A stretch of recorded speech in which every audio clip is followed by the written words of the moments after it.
वंदे मातरम। कर्मचारी साथियों, विशेषकर ऐसे साथी जो टीम मैनेजर से संबंधित कार्य करते हैं, उनके लिए कुछ महत्वपूर्ण जानकारी साझा कर रहा हूं। जैसा कि आपको पता है, आज नवंबर की 23 तारीख हो चुकी है और आज या कल 2-3 दिन में आपके जो भी नवंबर माह के सैलरी बिल है वो प्रोसेस हो जाएंगे। पे मैनेजर लॉगिन जब आप करेंगे तो आपके शो होने शुरू हो जाएंगे। लेकिन इससे पहले कुछ इंपॉर्टेंट बातें हैं, वो आपको बहुत अनिवार्य रूप से ध्यान रखनी है। क्या क्या चीज़ें आपको करनी है, अन्यथा आपके बाद में परेशानी आएगी। तो सबसे इम्पोर्टेंट बात तो मैं आपको 2-3 चीज़ें जो बताऊंगा। एक तो आपको डीए चेक करना है, अपडेट किया या नहीं किया। अगर नहीं किया तो आपको अपडेट करना है। मैं प्रोसेस पूरा बता दूंगा किस तरीके से करना है।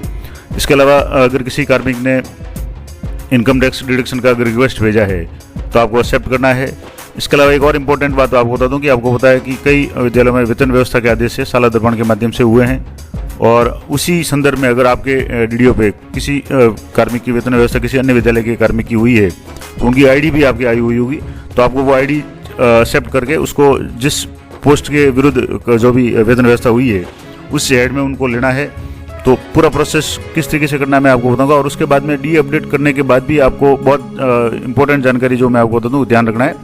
कई लोगों का डी अपडेट होता है और कई का नहीं होता है। जैसे आप ग्रुप में जाकर के मास्टर में जाकर के डी अपडेट करेंगे तो ग्रुप के कुछ लोगों का हो जाएगा और कुछ का नहीं होगा। अब क्यों नहीं होगा या किस कारण से नहीं होता है या उस तरीके की कोई समस्या आती है तो आपको क्या ध्यान रखना है, तो मैं पूरा प्रोसेस आपको करके बताऊंगा। तो सबसे पहले तो आपको जैसे यहाँ से आप देखेंगे तो आपको डीडीओ लॉगिन है वो लॉगिन हो जाना है। और लॉगिन होने के बाद में जैसे यहाँ आप कैप्चा कोड और पासवर्ड डाल करके आप जैसे यहाँ लॉगिन हो जाएंगे, डीडीओ लॉगिन पे इस तरीके से हो जाएंगे तो आपको यहाँ मेन पेज पे जाना है। यहाँ से take me to main site. यहाँ जाने के बाद में आपको सबसे पहले जो काम करना है वो है कि डी अपडेट करना। तो यहाँ से जैसे मास्टर में जाएंगे और मास्टर में डी रेट अपडेट इस पर आपको क्लिक करना है। अब यहाँ आपको 7th पे जो भी है वो सिलेक्ट करना है। ऑर्डर नंबर यहाँ से आप देख लें कि जो भी ऑर्डर नंबर जो था 46 7th पे 46 वाला ये ऑर्डर है एफडी रूल्स वाला जो, और इसमें कौन कौन से प्रभावित होंगे। जैसे सिलेक्टेड डी रेट 46% है। अब आपको यहाँ से जैसे जो भी है सीपीएफ कौन कौन से प्रभावित होंगे, तो सीपीएफ प्रभावित होगा। इसके अलावा एम्प्लॉय एआईएस सीपीएफ प्रभावित होगा और आर्ट ड्यूटी अलाउंस अगर किसी कार्मिक के है तो वो प्रभावित होंगे। अगर नहीं मिलता है तो कोई बात नहीं, क्योंकि अभी जैसे सीपीएफ भी बंद हो गया है। इसके अलावा आर्ट ड्यूटी जिनको मिलता है उनके लिए, अन्य जैसे शिक्षा विभाग की बात करें तो आर्ट ड्यूटी अलाउंस नहीं मिलता है तो वो अफेक्टेड होगा, बाकी चीज़ें अफेक्टेड नहीं होगी। लेकिन डीए सबका बढ़ेगा। अब आपको यहाँ से जैसे अपडेट करें, अब मैंने पहले ही अपडेट किया हुआ है क्योंकि मैंने डीए के जो सैलरी बिल है वो डीए एरियर के बिल है वो भी बना दिए पहले से ही, तो सारा अपडेटेड है। अब आपको अपडेट होने के बाद क्या चेक करना है वो बताऊंगा। उसके पहले आपको जो और काम जो करना है मैं आपको बता दूं क्या क्या करना है। कि जैसे सबसे पहले तो आपको अगर यहाँ से लॉगिन करेंगे तो या तो रिक्वेस्ट है आपके सामने दिख जाएगा। किसी भी कार्मिक ने अगर कोई रिक्वेस्ट डाला है इनकम टैक्स के लिए तो आपको 11 तारीख से पहले, अगर 10 तारीख से पहले उसने अपने पर्सनल लॉगिन से फॉरवर्ड किया है तो आपको 11 तारीख के बाद में डीडीओ लॉगिन पे शो हो जाएगा। तो जैसे 1-2 कार्मिकों के थे तो मैंने आज जैसे 23 तारीख होगी तो 2 दिन पहले ही एक्सेप्ट कर लिए थे। अगर नहीं आपने किए हैं तो यहाँ आप जैसे ही लॉगिन करेंगे यहाँ शो हो जाएगा। फिर भी अगर आप यहाँ देखना चाहें तो जैसे यहाँ जो भी है मैं आपको बता दूँ, ऑथराइजेशन में जाना है और एम्प्लॉय डिटेल अपडेशन और इसमें एम्प्लॉय डिटेल अप्रूवल। तो यहाँ से अगर आप इसमें क्लिक करेंगे तो यहाँ भी आपके कोई न कोई अगर किसी ने रिक्वेस्ट भेजा होगा तो यहाँ आ जाएगा। अगर नहीं आ रहा है इसका मतलब ओके है। अब जो इम्पोर्टेंट काम आपको करना है मैंने आपको बता दिया कि इनकम टैक्स की कटौती एक तो ये हो गया कि जो एम्प्लॉय है उन्होंने खुद भेजा। अब 10 तारीख तक वो नहीं भेज पाया किसी भी तकनीकी कारण से या किसी भी, तो अब अगर आपको रिक्वेस्ट करता है तो बिल एलोकेट होने से पहले आप डीडीओ लेवल पे इस इनकम टैक्स को डिडक्ट कर सकते हैं, ऐड कर सकते हैं या इसकी जो भी इसको एडिट भी कर सकते हैं। मान लो किसी ने 5,000 का कटवाया और अब कह रहा है कि मुझे नवंबर माह की सैलरी में 7,000 या 10,000 इनकम टैक्स की कटौती करनी है तो वो भी आप एडिट कर सकते हैं। तो ये सारा प्रोसेस करना है। अब इसमें इंपॉर्टेंट बातें जो मैं आपको और बता रहा था कि वेतन व्यवस्था वाला, तो जैसे सबसे पहले आपको ऑथराइजेशन में जाना है और यहाँ जाने के बाद में एक्सेप्ट ट्रांसफर्ड एम्प्लॉय, ये आपको एम्प्लॉय को देखेंगे तो आपके यहाँ जैसे यहाँ हमारे यहाँ 2 आईडी है अभी आ चुकी है और भी आदेश हुए हैं 2-3, लेकिन अभी जैसे 2 ही आईडी आई है। तो अब 2 आईडी आई है तो आपको इसको एक्सेप्ट करना है। जैसे मैं एक कार्मिक को एक्सेप्ट करके आपको लाइव बता देता हूँ। जैसे इसको एक्सेप्ट करेंगे तो यहाँ से ये पूछेगा are you sure want to accept this employ, तो आपको ओके पे क्लिक करना है। अब ओके पे क्लिक करने के बाद में आपको ये ग्रुप पूछेगा कि आप किस ग्रुप में इसको लेना चाहते हैं। कारण ये है कि वेतन व्यवस्था है वो आपने साला दर्पण में जो भी पोस्ट वैकेंट बताई होगी उसी के अनुरूप होगी, तो आपको उसी पोस्ट में इनको लेना है ताकि सही रहे। तो अब यहाँ से जैसे एक जो पोस्ट है मैं आपको बता दूँ कौन सी पोस्ट है। जैसे 197 वाले जो पोस्ट है 11, तो यहाँ से जैसे आपने जो भी ग्रुप है उस ग्रुप को आपको पता होगा, तो ये जैसे पीओ क्षेत्र में पीओ जो स्कूल है उसमें व्यवस्था हुई है, तो पीओ एसएफ है और 1970101 ये ग्रुप है। अब इस ग्रुप में डेजिग्नेशन आपको सेलेक्ट करना पड़ेगा कि टीचर है, सीनियर टीचर है, फिजिकल टीचर है, लेक्चरर है। तो अब जैसे टीचर है तो यहाँ टीचर पे मैंने क्लिक कर दिया और यहाँ अपडेट पे क्लिक करेंगे। जैसे अपडेट पे क्लिक करेंगे एम्प्लॉय एक्सेप्टेड सक्सेसफुली, अब ये एक्सेप्ट हो गया। अब एक और इम्पोर्टेंट बात आपको बता दूं कि कुछ तकनीकी प्रॉब्लम कहाँ आ सकती है। जैसे मैं आपको बता दूं कि जैसे दूसरे जो एम्प्लॉय है इनकी जो वेतन व्यवस्था का है वो मैं तो आदेश में आपको बता देता हूँ। आपको आदेश है वो गौर से देखना है कि जिनकी वेतन व्यवस्था का आदेश हुआ है वो आप जरूर देखें। मैं जैसे एक आदेश आपको बताता हूँ, जैसे ये एम्प्लॉय का नाम आ गया, लेवल 1 आ गया, ये महात्मा गांधी स्कूल जहाँ से इनकी पोस्टिंग प्लेस है। अब यहाँ ड्यूरेशन है, मंथ है, अक्टूबर आ रहा है। ये मैं आपको थोड़ा सा और जूम करके बता देता हूँ क्योंकि यहाँ कई लोगों की तकनीकी प्रॉब्लम हो सकती है। तो यहाँ से जैसे ये अक्टूबर 2023 आ गया। अब इसमें लिखा हुआ टिल फर्दर ऑर्डर, येस और नो, यानी आगामी आदेश तक व्यवस्था करनी है या नहीं करनी है। अब इसका क्या फर्क पड़ेगा मैं आपको बता दूं। जैसे अक्टूबर 2023 का तो इनकी सैलरी बढ़ानी है, जो डीडीओ जैसे हमारे डीडीओ पे ये आ गया तो यहाँ डीडीओ आ गया तो आईडी भी ट्रांसफ़र कर ली। अब मैं एक्सेप्ट करना चाहूँगा तो प्रॉब्लम क्या होगी मैं आपको बता दूँ कि जैसे अक्टूबर माह की इनकी सैलरी बढ़ानी है, तो अभी अक्टूबर महीने की सैलरी है लोगों की सभी की जमा हो चुकी है, तो इनका मैं अदर सैलरी रिक्वेस्ट में जनरेट करके रिक्वेस्ट डाल दूंगा और सैलरी है वो प्रोसेस हो जाएगी। अब समस्या क्या होगी कि इनका अक्टूबर तक का ही आदेश है, लेकिन जैसे ही शेड्यूल चलेगा पे मैनेजर पे, आज जैसे 23 तारीख होगी, आज शाम को हो सकता है रात को या हो सकता है कल 24 को किसी भी समय बिल एलोकेट हो जाएंगे। और जब बिल एलोकेट हो जाएंगे तो पूरे ग्रुप के बिल एलोकेट होंगे। अब पूरे ग्रुप के बिल जब एलोकेट हो जाएंगे तो उनका नवंबर का भी बिल है वो सैलरी प्रोसेस हो जाएगी। जबकि आदेश क्या है अक्टूबर का और नीचे टिल फर्दर में नो दिया हुआ है। अगर जैसे यहाँ टिल फर्दर में यस है कि सितंबर से लगातार सैलरी बनानी है तब तो कोई समस्या नहीं है क्योंकि नवंबर की बन जाएगी, कोई प्रॉब्लम नहीं है। लेकिन यहाँ लिखा हुआ है कि अक्टूबर और टिल फर्दर में नो लिखा हुआ है, यानी इनकी वेतन व्यवस्था की जो नवंबर की सैलरी है वो कहीं और से बनेगी या जो भी व्यवस्था होगी, फिलहाल आपको सिर्फ अक्टूबर की सैलरी देने का आदेश किया गया है। अब इस आदेश में क्या प्रॉब्लम होगी कि जैसे आपने एक्सेप्ट कर ली, उनका रिक्वेस्ट डाल दिया, अक्टूबर की सैलरी का जो भी रिक्वेस्ट है वो जनरेट हो जाएगा एक दो दिन में, जब भी होगा 24 घंटे में। लेकिन उसके साथ में नवंबर के बिल जो दूसरे लोगों के अलॉट होंगे उसी ग्रुप के, उनके साथ इनका नवंबर का भी बिल एलोकेट हो जाएगा। तो तकनीकी समस्या आ जाएगी। आपको 1 महीने की सैलरी देने के लिए कहा है लेकिन 2 महीने की सैलरी चली जाएगी। तो अब दूसरा इस बार क्या होता है कि ऑटोमेटिक शेड्यूल फॉरवर्ड होता है, मतलब बिल एलोकेट हो जाते हैं, डीडीओ फॉरवर्ड हो जाते हैं, ट्रेजरी फॉरवर्ड हो जाते हैं। शाम को बिल एलोकेट हो जाए, आपने पे मैनेजर खोला नहीं तो रात भर या सुबह तक देखेंगे तो आपके डीडीओ फॉरवर्ड या ट्रेजरी फॉरवर्ड तक जा चुके होते हैं बिल, तब आप उसको रिवर्ट कराना मुश्किल होगा। तो ये तकनीकी समस्या हो सकती है। तो इसका एक तो ये समाधान है कि आप इसका थोड़ा सा 1-2 दिन बिल एलोकेट होने तक इंतजार करें या उस आईडी को कुछ ऐसे ग्रुप में ले लें जिसमें वही कार्मिक हो, दूसरे कार्मिक नहीं हो, ताकि उसकी जो नवंबर की सैलरी का जो स्टॉप कर दें आप, ताकि एक रिक्वेस्ट डालने के बाद में उसकी स्टॉप कर देंगे। या कुल मिलाकर के आपको अपने स्तर पे इसको देख लेना है कि ये तकनीकी प्रॉब्लम नहीं हो। ये बहुत इंपॉर्टेंट जानकारी मैंने आपको बता दी।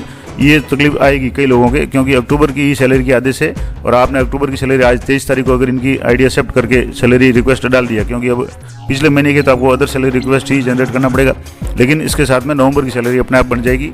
तो ये तकनीकी समस्या हो सकती है, तो आपको थोड़ा ध्यान रखना है। दूसरा ये तो हो गया एम्प्लॉय एक्सेप्ट का क्या सावधानी रखनी है। अब मैं आपको बता दूं कि जैसे आप डी अपडेट कर दिया उसके बाद में आपको क्या ध्यान रखना है। मैं बहुत ही इंपॉर्टेंट बात बता रहा हूँ। कई लोगों के मैंने जैसे डी अपडेट किया उनमें भी समस्या आई और प्रैक्टिकली मैंने इसको कल अपडेट भी किया है। तो मैं आपको बता दूं, तो इसके लिए सबसे पहले आपको बिल प्रोसेसिंग में जा करके आपको सैलरी प्रिपरेशन में जानने के बाद में एम्प्लॉय पे डिटेल पे जाना है। अब पे डिटेल पे आपको होता है कि जो भी डीडीओ है उनके मोबाइल पर OTP आएगा, तो आपको OTP लेकर के ये काम करना है। तो मैं आगे का प्रोसेस बताता हूँ OTP इंटर करने के बाद। तो अब जैसे मैंने OTP इंटर किया और ये OTP वेरीफाइड सक्सेसफुली हो गया। अब यहाँ से आपको इसमें जाना है और यहाँ से जैसे नवंबर माह सेलेक्ट कर लें। इसके बाद में 2023 आप एक ग्रुप सेलेक्ट कर लें। मैं आपको समझाने के लिए बता रहा हूँ कि क्या तकनीकी प्रॉब्लम आ सकती है। अब जैसे यहाँ से एक ग्रुप सेलेक्ट किया, अब जैसे मैंने एक कार्मिक को यहाँ से सिलेक्ट किया, मैं थोड़ा सा इसको जूम करके बता देता हूँ। तो अब जैसे मैं आपको बता रहा था कि यहाँ जैसे DA है, यहाँ आप बेसिक देख लें 50,800 है, उसका DA 46% ये आना चाहिए। अगर ये सही आ रहा है तब तो कोई समस्या नहीं है। और मैं आपको बता दूं कि जिसके आगे F लिखा हुआ होगा उसके ऑटोमेटिक अपडेट हो जाएगा जब आप मास्टर में जाकर अपडेट करेंगे। लेकिन जो दूसरे कार्मिक मैं आपको और बता दूं, जैसे यहाँ से आप देखेंगे तो एक कार्मिक है जी जो इनका यहाँ आप देखेंगे तो यहाँ F है। जब किसी के F है उसके तो समस्या नहीं है, लेकिन अगर मान लो किसी के A यहाँ आ रहा है, अमाउंट आ रहा है, उनके प्रॉब्लम होगी। तो मैं आपको एक अमाउंट वाला आपको बता देता हूँ कि उनके क्या प्रॉब्लम आ गई और किस तरीके से आपको करना है। तो जैसे मैं आपको बता रहा था कि मान लो ये कार्मिक है जिनका बेसिक 35,800 है, लेकिन यहाँ डी है, इनके ए लिखा हुआ है। अब मैंने आपको पहले बताया था कि जिसकी एफ लिखा हुआ है उसके तो ऑटोमेटिक अपडेट हो जाएगा फार्मूला के हिसाब से, लेकिन कई लोगों की जब फीडिंग करते हैं उस समय एफ या ए में ध्यान नहीं रख पाते हैं या फार्मूला लागू नहीं होता है, तो उसको मैनुअली एंटर कर लेते हैं। अब आपको 35,800 जो भी है इसका आपको 46% निकालना है। अब जैसे मैंने ये कल इसको अपडेट कर दिया था, लेकिन अगर मान लो ये अपडेट नहीं है तो आपके यहाँ समस्या आ सकती है। जैसे मैं आपको यहाँ बता दूँ कि जैसे 35,800 है, अब यहाँ मैं जैसे कैलकुलेटर पे आप एक बार कैलकुलेट कर लें और 46% इसका है वो 16,468 है। अब ये तो हो गया क्योंकि मैंने कल इसको एडिट किया है। अगर मान लो ये सही नहीं है तो आप यहाँ से इसको एडिट पे जाएं और यहाँ अमाउंट भर दें, क्योंकि फार्मूला इनके लागू नहीं होता तो आप यहाँ अमाउंट भर दें। अगर फार्मूला लागू होता है तब तो कोई समस्या नहीं है, लेकिन फार्मूला लागू नहीं होता है तो आपको यहाँ एडिट करके इसका जो भी 35,800 है इसका 46% जो भी होता है वो आप कैलकुलेट करके इसमें अपडेट कर लें, ताकि इनके डी गलत नहीं बनेगा। नहीं तो क्या होगा, बहुत बड़ी समस्या हो जाएगी कि इनका जो डी है वो पुरानी रेट से 42% से ही मिलेगा। फिर आपको जैसे जुलाई, अगस्त, सितंबर, अक्टूबर तक तो आपने एरियर बना दिया डी का, अब आपको नवंबर का भी उसमें ऐड करना पड़ेगा या नवंबर का अलग से एरियर बनाना पड़ेगा, तो और परेशानी होगी। तो ये आप काम जरूर करें कि प्रत्येक जो कार्मिक है उनके मास्टर में जाकर के आप उनकी बेसिक चेक करें और बेसिक के साथ में डीए और दूसरे अलाउंस अगर प्रभावित हो रहे हैं, जैसे आर ड्यूटी अलाउंस अगर किसी का प्रभावित हो रहा है डीए से, तो वो भी आप चेक कर लें। जैसे एजुकेशन के मामले में ये नहीं है, तो आपको ये ध्यान रखना है कि यहाँ अगर जिसके ए है उनको तो आप 100% चेक करें, उनकी गलती होगी क्योंकि उनके अपडेट नहीं हुआ होगा। जो आपने फार्मूले से या जो मास्टर में जाकर के आपने डी अपडेट किया था, उनके जिनके एफ लिखा हुआ उनके ये अपडेट होगा, जो ए है उनके अपडेट नहीं होगा। मैं आपको एक दोबारा जैसे दूसरा कोई कैंडिडेट बता देता हूँ। यहाँ से जैसे दूसरे हैं इनके एफ है, अब यहाँ एफ है तो इनके ऑटोमेटिक आपने अपडेट किया तो वहाँ से अपडेट हो जाएगा।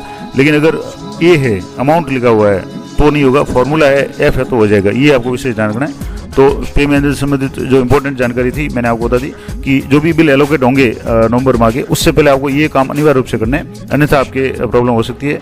एक तो काम मैंने आपको बता दिया, मैं थोड़ा सा रिवाइज करा दूं कि डी अपडेट करना है, अगर नहीं किया है तो एक बार अपडेट किया है फिर आपको मास्टर में जाकर के चेक करना है। विशेष रूप से जिनके डी के आगे ए लिखा हुआ है, अमाउंट लिखा हुआ है, वो 100% चेक करें, वो अपडेट नहीं हुआ होगा, उसको आपको मैनुअली एडिट करके अपडेट करना पड़ेगा। दूसरा, इनकम टैक्स का अगर कोई रिक्वेस्ट आया है तो भी करें। अब मान लो दूसरा, जैसे यहाँ मैं बता रहा था कि यहाँ इनकम टैक्स का है, अब यहाँ इनकम टैक्स का अगर रिक्वेस्ट आया हुआ है तो भी ठीक है, नहीं आया तो आप यहाँ से इसके आगे जो भी एडिट का ऑप्शन है उससे आप एडिट कर सकते हैं अगर किसी कार्मिक ने। और अगर मान लो एडिट नहीं करके किसी व्यक्ति ने पहली बार कहा कि मुझे इनकम टैक्स इस महीने से ऐड करना है, तो आपको यहाँ ऐड डिडक्शन में जाएंगे और ऐड डिडक्शन में जाएंगे तो आपको यहाँ से जो भी डिडक्शन है वो आपको यहाँ ऐड करना है। जैसे यहाँ जाएंगे, अब मैं थोड़ा सा इसको बहुत ज़्यादा जूम कर दिया तो मैं इसको थोड़ा कम कर देता हूँ। तो यहाँ से आप जैसे जाएंगे तो यहाँ जैसे इनकम टैक्स है तो GHI पे आप जाएंगे तो जैसे आई टैक्स 202 और यहाँ से आपको अमाउंट सेलेक्ट कर लेना है और जितना भी आप टैक्स काटना चाहें वो टैक्स आप यहाँ सबमिट कर लें। क्योंकि यहाँ ऑलरेडी इसमें एंट्री हुई है तो मैं आपको दोबारा करके नहीं बताऊंगा, मैं सिर्फ आपको जो चीज़ें हैं वो समझाने के लिए बता रहा हूँ। तो ये चीज़ें आप ध्यान रखें। जैसे यहाँ आई टैक्स है, इसमें एडिट का भी ऑप्शन है, डिलीट का भी है।